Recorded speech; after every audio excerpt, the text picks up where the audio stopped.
26 দিন পর অভিষেক বন্দ্যোপাধ্যায় বেরোলেন, কিন্তু বেরিয়ে ঠিক কি দেখা গেল? ক্ষোভের মুখে পড়লেন, বিক্ষোভের মুখে পড়লেন। কিন্তু কার বাড়িতে গেলেন অভিষেক বন্দ্যোপাধ্যায়? সোনারপুরের তৃণমূল কর্মী সঞ্জু কর্মকার, তার বাড়িতে গিয়েছিলেন। ভোটের পর মৃত্যু হয়েছে তার। কিন্তু সঞ্জুর বিরুদ্ধে এলাকাবাসীর তো একা ভুরি ভুরি অভিযোগ রয়েছে। এই সঞ্জুকে সবটা আপনাদের জানাবো, তবে তার আগে শুনুন।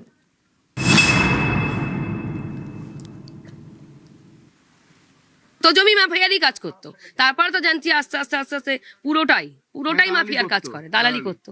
মানে আজ একটা জমি যে কতবার বেচতো ওর কোনো ঠিক নেই। মেন মালিকের কাছ থেকে আমি জমি কিনেছিলাম, যেহেতু এদের কাছ থেকে নিইনি, ওরা কি করেছে তলে তলে জমিটাকে অন্য লোককে বিক্রি করে দিয়েছে। কি ঝামেলা, উল্টো পাল্টা ভাষায় গালাগালি। হট করে এসে বলছে কে পোস্টার ছেঁড়া হয়েছে, কে ছিঁড়েছে, কই ছিঁড়েছে, সে উল্টো পাল্টা কথা। 25-30 জন প্রত্যেকটা বাড়ি বাড়ি গিয়ে, হ্যাঁ সঞ্জু ছিল, বলছে গু খাইয়ে দিয়ে যাবো।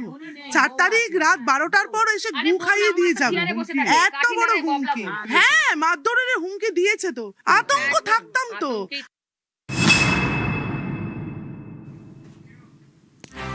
আরে তো বিস্ফোরক অভিযোগ শুনলেন একের পর এক। আচ্ছা, সন্দেশখালীর শাহজাহানকে দেখেছিলেন না? তার বিরুদ্ধে ভুরি ভুরি অভিযোগ ছিল। এই অভিযোগগুলো শুনেও কোথাও যেন মনে হচ্ছে এ সোনারপুরের শাহজাহান। গতকাল এই সঞ্জু কর্মকার তার বাড়িতেই গিয়েছিলেন অভিষেক বন্দ্যোপাধ্যায়। সঞ্জুর বাড়িতে যাওয়ার পথে কি পরিস্থিতি তৈরি হয়েছিল? চর চাটি ছেঁড়া হয়েছে, জামা কাপড় ছেঁড়া, ছোড়া হয় ডিম, জুতো, ভয়ঙ্কর পরিস্থিতি। সেই ছবি দেখাচ্ছি গতকালের। দেখুন, প্রথমে গাড়ি থেকে নেমেছিলেন, তারপর বাইকে উঠলেন, তারপর হেঁটে বেরোলেন কর্মীর বাড়ি যাওয়ার সময় ধাক্কা ধাক্কি, ঠিক এই পরিস্থিতি তৈরি হয়েছিল। ডিম থেকে বাঁচতে হেলমেট পরেছিলেন, সেই হেলমেট খুলে যায়। রীতিমতো ক্ষোভ, রোষ, জনতার ক্ষোভের মুখে পড়তে হয় অভিষেক বন্দ্যোপাধ্যায়কে। ডিম ছোড়া হয় এলো পাথারি, শুধু তাই নয়, জুতো পর্যন্ত ছোড়া হয়।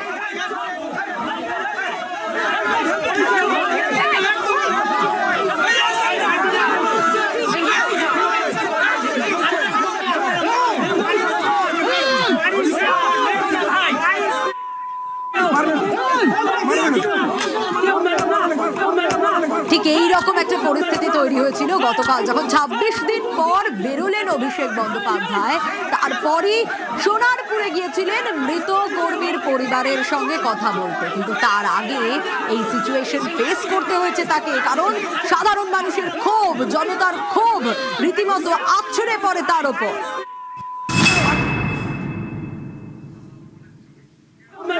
আর বিক্ষোভের পর কর্মীর বাড়িতে অবশেষে অভিষেক বন্দ্যোপাধ্যায় পৌঁছন।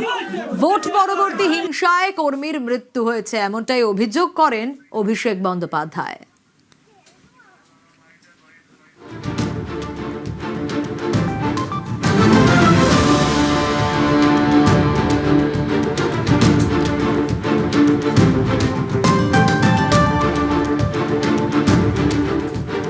কিছুদিন আগে আমাদের সহকর্মী মারা গেছে, একটু নিচে করে রাতে মারা হয়েছে এবং তার মাথায় ক্লট হয়ে গিয়ে মাথা ঘুরে গিয়ে তাকে শিশু মঙ্গলে ভর্তি করা হয়েছে। পরের দিন সে মারা গেছে। তার পরিবারের সাথে আমি দেখা করতে এসেছি, আমি দেখা করতে পারবো না।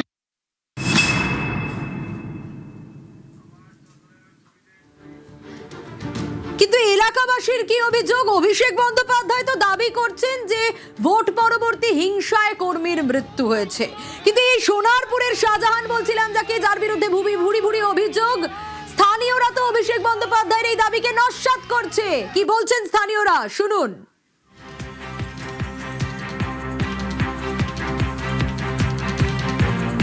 মিথ্যে কথা, একদম মিথ্যে কথা।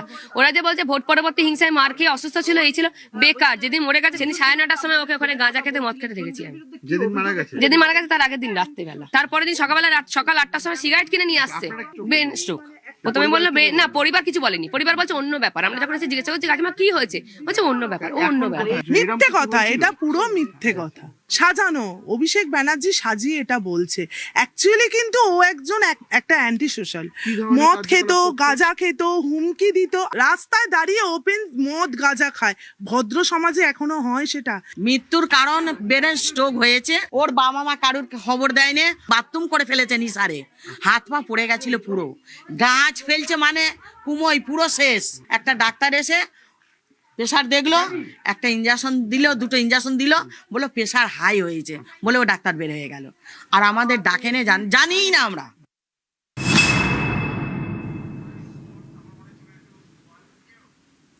অভিষেক বন্দ্যোপাধ্যায় বলছেন যে ভোট পরবর্তী অশান্তির কারণে মৃত্যু হয়েছে, কিন্তু এই সঞ্জু কর্মকারের আত্মীয় তারা কি বলছেন? আত্মীয় বলছেন অসুস্থ হয়ে সঞ্জু কর্মকারের মৃত্যু। কি দাবি করেছেন সঞ্জু কর্মকারের আত্মীয়, দেখুন।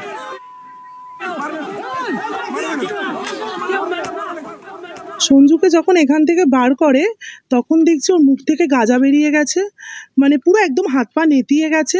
আর ওর বোনের বর আর একজন ড্রাইভার এসেছিলেন, গাঁজা করে চাদরের মধ্যে দিয়ে নিয়ে চলে গেছিল। আমরা যখন জিজ্ঞেস করলাম ওর কি হয়েছে, কাকিমা বলছে যে এরকম সকালবেলা আমি পড়ে গেছিলাম, তো ও তো আমার সাথে কথা বলতে বলতেই ধপ করে বসে পড়লো, তারপরেই অসুস্থ হয়ে গেল। কাকিমা মানে কাকি শাশুড়ি যেটুকুনি বলেছে ওইটুকুনি, সঞ্জুর মা, এইটুকুনি শুনলাম যে অসুস্থ হয়ে গেছে। তারপর এখানে আমাদের পাড়ায় মনু ডক্টর বলে মনুকে নিয়ে আসা হয়েছে, সে নাকি ইঞ্জেকশন দিয়েছে।